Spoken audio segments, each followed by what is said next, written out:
Bom, pessoal, essa é a primeira aula do nosso curso de Geometria Euclidiana Plana. Nosso primeiro conteúdo é sobre os axiomas de incidência e ordem. Bom, então vamos lá. Lembrando que a referência desse curso é o livro do João Lucas Barbosa, Geometria Euclidiana Plana, um livro da SBM. Bom, inicialmente, precisamos entender um pouco dos termos de uma teoria axiomática, como a geometria euclidiana. Uma teoria axiomática, ela parte primordialmente por uma teoria axiomática, ela parte de termos primitivos, termos simples, termos que a gente consegue entender o que são, sem precisar de uma definição precisa. No caso da geometria, os termos primitivos mais importantes aqui para o nosso caso seriam o ponto, a reta e o plano. Então, o entendimento de o que é um plano, de o que é uma reta, de o que é um ponto, é um entendimento que a gente tem sem precisar de uma definição. Embora o próprio Euclides, nos seus elementos, seus livros, sua coleção de livros e elementos, ele tenha dado uma definição, como está aí. Ele diz que ponto é o que não tem partes ou o que não tem grandeza alguma. Linha é o que tem comprimento sem largura. Linha reta é aquela que está posta igualmente entre suas extremidades. Veja que são definições relativamente vagas, que não são tão úteis para seguirmos, né? Porque na verdade são elementos que são bastante intuitivos e tem um caráter bastante primitivo mesmo, de modo a não depender de outras coisas para você falar sobre eles. Bom, fixado aí então os termos primitivos, nós precisamos agora definir o que chamamos de axiomas, que são aquelas regras que aceitamos como verdade por ter um caráter básico, por ter um caráter intuitivo. Então, por exemplo, nós vamos começar com esses dois. Dada uma reta, existem pontos que pertencem e pontos que não pertencem à reta. Um axioma simples dizendo apenas que a reta é um conjunto não vazio de pontos, mas também que a reta não pode ser tudo, toda parte do plano. O axioma seguinte, que é já um pouco mais intuitivo ainda e conhecido, que diz que por dois pontos distintos é possível traçar uma única reta.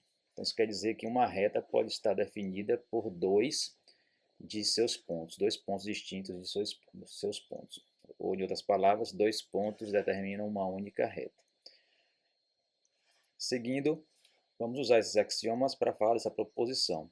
Então, uma proposição, um teorema, na teoria axiomática, ela é uma verdade, uma afirmação, mas que carece de uma demonstração, de uma justificativa, o que não é o caso dos axiomas. Então, a proposição ela tem que ter uma demonstração. Um teorema ele tem que ter uma demonstração.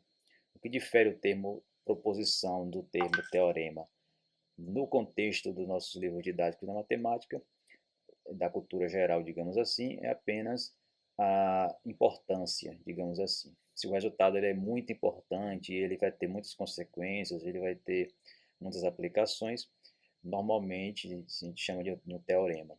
Quando ele é um resultado um pouco mais simples, a gente chama de proposição apenas.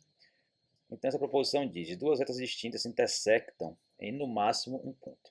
Ou seja, duas retas ou elas não se intersectam no plano, ou elas têm na interseção um único ponto. Não pode ter dois ou mais.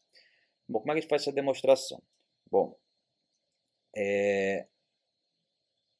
vamos supor aqui denominações para as retas, vamos chamá-las de reta R e S, tais retas. Então, se duas retas distintas têm dois ou mais pontos e chegarmos numa contradição, isso quer dizer então que ela não pode ter dois ou mais. Se não pode ter dois ou mais, vai ter um ou menos, um ou zero, ou seja, no máximo um ponto. Bom, então por que isso é uma contradição? Basicamente, se R e S tem dois ou mais pontos de interseção, em particular, elas vão ter dois pontos. Só que, como a gente falou no axioma anterior, dois pontos determinam uma única reta. Então, esses dois pontos que seriam comuns a R e S, só pode determinar uma única reta, de modo que RS seriam, pelo aquele axioma, retas coincidentes, ou seja, a mesma reta, o que entraria em contradição com a hipótese de que elas são retas distintas. Então, por isso aqui é uma contradição, levando então à conclusão de que a interseção tem que ter no máximo 1 ponto.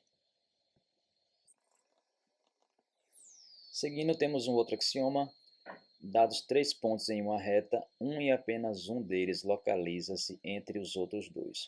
O que é que isso significa localizar-se entre os outros dois? Também será uma ideia mais ou menos intuitiva. Então, na verdade, você teria as seguintes condições. Se tivermos 3 pontos A, B e C, por exemplo, esse axioma diz que desses 3 pontos colineares, A, B e C, teria que acontecer uma das seguintes condições. Ou essa condição onde aí o C está entre A e B, ou a condição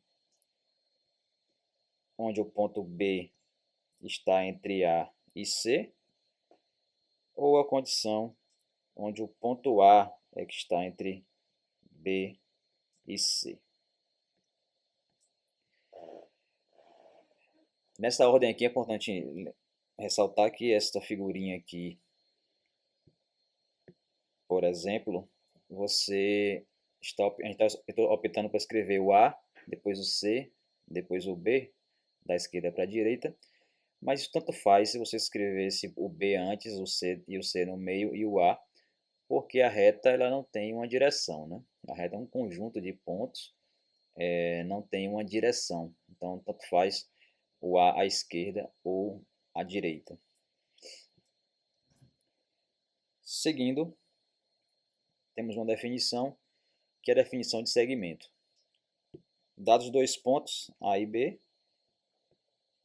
o que é o segmento AB? O segmento AB simplesmente vai ser o conjunto constituído por todos os pontos que estão entre A e B, além do próprio A e do próprio B, que também fazem parte do segmento. Então, a representação que a gente está acostumado é essa representação aqui, né? Então, o segmento ele nada mais é do que um subconjunto da reta, visto que ele está constituído por 2 pontos, A e B, e os pontos que estão entre A e B são pontos da reta, né? Determinada pelo ponto A e pelo ponto B. Então, esse é o segmento AB de maneira representativa aqui, de maneira ilustrativa. Uma outra definição é a definição de semirreta. O que é uma semirreta? Você tem 2 pontos A e B, o ponto A como sendo o ponto chamado de origem, e um ponto B que é um ponto de referência, para nos dizer em que direção, digamos assim, estamos considerando nossa semirreta. Então, a semirreta AB é o conjunto que a gente está simbolizando aí por SAB, nessa ordem aí mesmo, A primeiro, depois o B, que é composto das seguintes partes. O segmento AB inteiro faz parte da semirreta AB, e também fazem parte, como está escrito aqui, todos os pontos C, tais que B está entre A e C. Então, a semirreta ela é constituída por esse segmento e por todos, segmento AB, e por todos os pontos C que estão nessa parte vermelha, que são os pontos que satisfazem a condição de que B está entre A e C.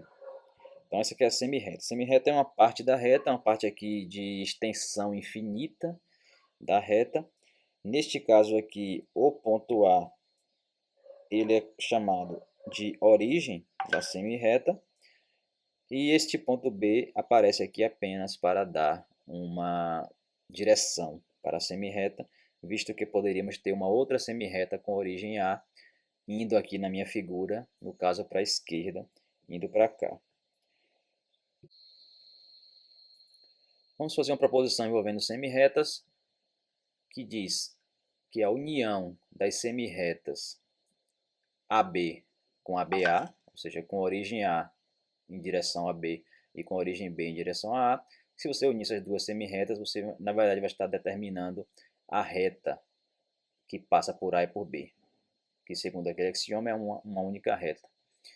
A segunda parte da proposição diz que a interseção entre essas semirretas dá exatamente o segmento AB. Vamos ver cada uma Letra A primeiro. Bom, essa é uma igualdade afirmada pela letra A entre conjuntos de pontos. Então, se é uma igualdade entre conjuntos, nós demonstramos mostrando que cada um está contido no outro, ou seja, que cada ponto do conjunto da união das semirretas também é ponto da reta determinada por AB. E, reciprocamente, cada ponto da reta AB também faz parte da união das semirretas AB com BA. Então, dado o ponto P na união da semirreta AB com a reta BA, como este faz parte da união, ele tem que pertencer a pelo menos um dos dois. Ou seja, ou o ponto P pertence à semirreta AB, ou o ponto P pertence à semirreta BA. Mas como vimos anteriormente, a semirreta AB ela é uma parte da reta determinada por A e B. Assim como a semirreta BA será uma parte da reta determinada por B e A, que é a mesma determinada por A e B, obviamente. Então, em qualquer uma dessas situações aqui, o ponto P vai pertencer à reta determinada por A e B. Em qualquer uma das situações, já que a semirreta, pela nossa definição lá, ela é naturalmente uma parte da reta determinada por A e por B. E reciprocamente, vamos pegar um ponto, escolher outra letra, vou chamar de ponto Q, que esteja na reta. Vou chamar assim de reta AB com essa setinha aqui em cima. Bom, aí o que é que se faz para determinar que este ponto pertence à união? Então você pega o ponto Q, o ponto A e o ponto B e usa o axioma da ordem que diz que um deles tem que estar entre os outros dois, de modo que qualquer uma das três possibilidades a ser analisadas, você deve concluir que o ponto Q também está na união das semirretas AB e BA, ou está em um ou está em outro. Então vamos ver os três casos. Vou fazer aqui uma figura para ilustrar. Temos três possibilidades pelo axioma. Temos a possibilidade do ponto Q estar entre A e B, como está aqui. Temos a possibilidade do ponto A estar entre Q e B. E temos a possibilidade do ponto B estar entre A e Q. Bom, na primeira possibilidade, o ponto Q está entre A e B, essa daqui, o que acontece? Se o ponto Q está entre A e B, em particular, nessa possibilidade aqui, o ponto Q vai pertencer ao segmento AB, que é a definição de segmento. São os pontos que estão entre A e B. Se ele está no segmento, ele tanto pertence à semirreta AB, como também pertence à semirreta BA, porque as semirretas, por definição, tem um pedaço do conjunto que é a semirreta, já é o segmento AB. Então, se ele pertence aos dois, em particular, ele pertence à união. No caso 2 do meu desenho, que é o caso onde o A está entre B e Q, o que é que a gente percebe? Que nessa situação aqui, o ponto A, por estar entre B e Q, você conclui que o ponto Q pertence à semirreta com origem B e na direção do A, que é justamente a definição da semirreta, que é o segundo conjunto da semirreta, além do próprio segmento AB. E no caso 3, o ponto B estando entre A e Q, por definição de semirreta, você garante então que o ponto Q pertence à semirreta com origem A, na direção de B. Qualquer um dos dois casos aqui, o caso 2 ou o caso 3, implica que o ponto Q pertence à união. Né? Pertencer à união significa pertencer a pelo menos um dos conjuntos. Feito aí o item A, vamos partir para o item B. Bom, no item B queremos mostrar que a interseção das semirretas dá o próprio segmento. Então vamos fazer da mesma forma. Vamos supor que um ponto P pertence à interseção AB com BA e mostrar que ele pertence ao segmento. Bom, essa parte aqui é relativamente simples. Bom, se ele pertence à interseção, por definição de interseção, ele pertence a cada uma das semirretas separadamente. Pertence à semirreta AB, como também pertence à semirreta BA.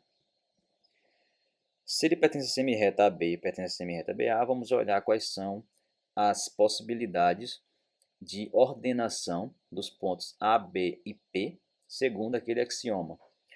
Vamos olhar. O primeiro caso possível que o axioma garante é ou o ponto P deve estar entre A e B, primeiro caso, ou o ponto A deve estar entre B e P, segundo caso, ou o ponto B é que deve estar entre o A e o P, terceiro caso. Então, um e apenas um entre esses três casos deve ocorrer segundo o axioma. Vamos ver. Primeiro caso.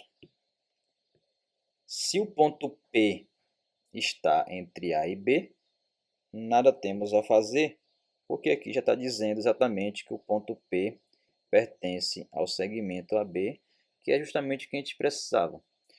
O A, no segundo caso, o ponto A está entre o P e o B. Então, o que acontece aqui? Nessa posição aqui, a gente percebe que o ponto P pertence à semirreta que começa em B, na direção de A, com origem em B, mas o ponto P, nesse caso daqui, não pertence à semirreta com origem A, na direção de B, porque ele nem faz parte do segmento AB, como também ele não faz parte da outra extremidade, da outra parte da semirreta AB, que é aquela dos pontos tais que o B esteja entre ele e o A. Nesse caso aqui, o P não pertence. Então, se não acontece essa condição aqui, já que o P não pertence a essa semirreta, então este caso está excluído, visto que na nossa hipótese o P pertence à semirreta AB. No terceiro caso, é semelhante ao caso anterior, o ponto P, neste caso aqui, pertence à semirreta com origem A na direção de B, mas o P não pertence à semirreta com origem em B na direção de A, pelo mesmo argumento que leva também este caso a ser excluído, visto que na nossa hipótese ele faz parte da semirreta BA. Então, se essa parte daqui não pode acontecer, nem essa parte daqui pode acontecer, nenhum desses dois casos, obrigatoriamente o único caso possível é o primeiro, que é o caso exatamente onde o P pertence ao AB, e daí concluímos que todo ponto da interseção faz parte do segmento. Precisamos agora mostrar que todo ponto de segmento faz parte da interseção, mas isso aí é basicamente trivial, porque o segmento AB, por definição das semirretas, ele já está contido na semirreta AB e também já está contido na semirreta BA, de modo que ele já está contido na interseção. Essa inclusão aqui é trivial por definição das semirretas. As semirretas já têm o segmento como parte delas, por definição. Então fica então provado que o segmento está incluído na interseção. Como provamos antes que a interseção está incluída no segmento, então eles são dois conjuntos iguais. Fica então demonstrada a proposição. Bom, seguindo com esse axioma, nós temos dados pontos A e B, sempre existem pontos C e D, tais que C está entre A e B está entre A e D. Neste caso daqui, vamos apenas fazer uma correção aqui, um adendo aqui nesse axioma, que na verdade são pontos distintos. Pontos distintos, A e B. Não foi digitado. Então, é básico o axioma, né? Você tem dois pontos A e B, ele diz apenas que o segmento AB ele vai ter uma infinidade de pontos, porque sempre entre dois pontos tem um outro ponto. E ele também diz que é infinito a parte da semirreta composta por os pontos que ficam aqui desse lado, que são os pontos onde o B está entre o A e ele. Então, isso quer dizer então que essa parte da semirreta que fica aqui, também é infinita, tem infinidade de pontos. Uma outra definição, primeiro, dada uma reta R e dado dois pontos A e B que não estejam na reta, fora da reta, se o segmento AB não intersecta a reta R, vamos dizer que o B e o A estão do mesmo lado da reta R. Isso basicamente seria algo assim: você tem a reta, você tem o ponto A, você tem o ponto B, e percebam aqui que é justamente a questão intuitiva. De estar do mesmo lado significa dizer, na prática, na definição, que o A e o B, o segmento A e B, não intercepta R. Perceba que o caso onde intercepta seria justamente a parte intuitiva da gente, imaginando aqui o A de um lado e o B do outro. Quando acontece isso, é justamente quando tem interseção do segmento com a reta, né? Então, essa é a definição de estar do mesmo lado da reta. Usando essa definição, nós podemos falar do semiplano. Então, você tem aqui uma reta R, o semiplano PRA, aqui tem uma correção, aqui é R, nessa parte. O segmento PRA. Então, dado um ponto A e uma reta R, o semiplano PRA, aqui, é o conjunto formado por toda a reta R, faz parte, todos os pontos da reta fazem parte do semiplano. E além disso, você vai unir aqui todos os pontos B que estão do mesmo lado que o A da reta R. Então são os pontos que ficam desse lado aqui. Qualquer ponto que esteja deste lado, você tem a propriedade de que o A e o E e ele estão do mesmo lado. Então esses pontos fazem parte do semiplano PRA. Então semiplano quer dizer um conjunto do plano que é delimitado pela reta, e o ponto A que aparece aqui é simplesmente um ponto de referência, porque a gente pode perceber aqui naturalmente que uma reta determina exatamente dois semiplanos, né? Essa condição de uma reta determinar dois semiplanos é justamente o axioma seguinte: uma reta determina exatamente dois semiplanos distintos, onde a interseção é a própria reta, né? Ou seja, você tem uma reta R aqui, você tem um semiplano para cima, como no meu desenho, um semiplano com todos os pontos daqui de baixo, e nos dois semiplanos você tem na interseção exatamente a reta R. Isso é um axioma. Bom, para finalizar, temos esse exercício proposto, envolvendo conjuntos convexos. Temos a definição de conjunto convexo aí no exercício. Simplesmente, um conjunto convexo é um conjunto com a propriedade de que quaisquer dois pontos do seu conjunto e o segmento ligando esses dois pontos, ele deve estar totalmente contido no conjunto. Então, por exemplo, um conjunto como esse. Você pega esse exemplo aqui do meu desenhado, quaisquer dois pontos, quando você considera que o segmento ligando eles, esse segmento está totalmente contido no conjunto. Então, por exemplo, se você imaginar um conjunto como esse, aqui, ele não é convexo. Por que ele não é convexo? Porque se você colocar um ponto nesta parte e um ponto P aqui e um ponto Q aqui, o segmento ligando P e Q, esse segmento não está contido no conjunto. Então ele não é convexo. Então isso aqui é um conjunto convexo. Você precisa mostrar nesse exercício que a interseção de dois semiplanos é um convexo, é o primeiro exercício. Mostrar que a união de dois convexos pode não ser um convexo. Então você vai fazer esse exercício 2 mostrando um contra-exemplo, exibindo dois conjuntos que sejam convexos, mas que a união não seja convexa. O terceiro, você mostrar que a interseção de convexos ainda é um convexo, isso é uma generalização do primeiro. E o quarto, mostrar que o triângulo ele separa o plano em duas regiões, sendo que uma delas é convexa.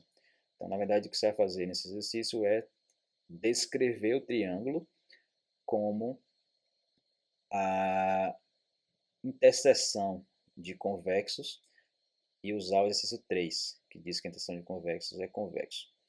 Bom, a intuição desse exercício 4 aí é simplesmente você perceber que o que ele está falando é a ideia que diz, que determina o interior do triângulo, que é uma parte convexa, e o exterior do triângulo, que é uma parte não convexa. Então, basicamente, é tentar reescrever essa ideia.